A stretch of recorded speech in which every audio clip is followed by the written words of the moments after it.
nós vamos mostrar a proposição 4.15.5, que é da derivada da função seno.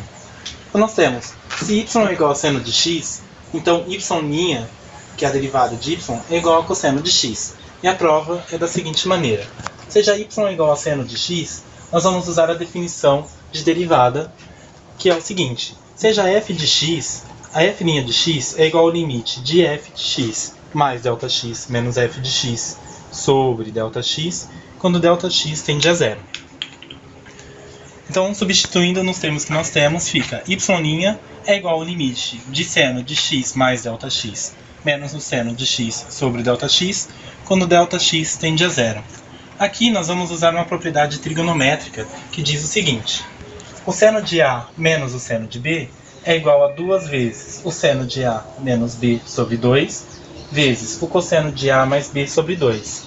Nos termos que nós temos, ficaria o seguinte.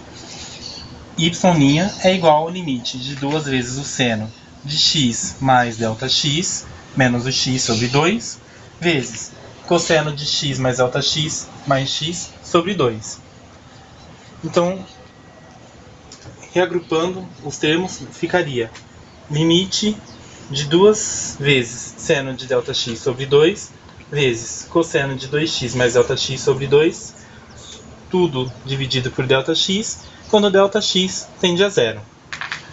O limite de um produto é o produto dos limites, então isso daqui é igual ao limite de 2 vezes seno de ΔX sobre 2 sobre ΔX, quando ΔX tende a zero, vezes o limite de cosseno de 2x mais ΔX sobre 2, quando ΔX tende a zero. Aqui nós vamos fazer deixar a função como gostaríamos. Então vamos multiplicar por 2 e dividir por 2, que não vai alterar o resultado final. Aí cortando os 2 com 2, vamos ter seno de ΔX sobre 2 sobre ΔX sobre 2, um limite de ΔX tende a zero. Isso é um limite fundamental. Isso daqui vale 1. Vezes o limite de cosseno de 2x mais ΔX sobre 2, quando ΔX tende a zero.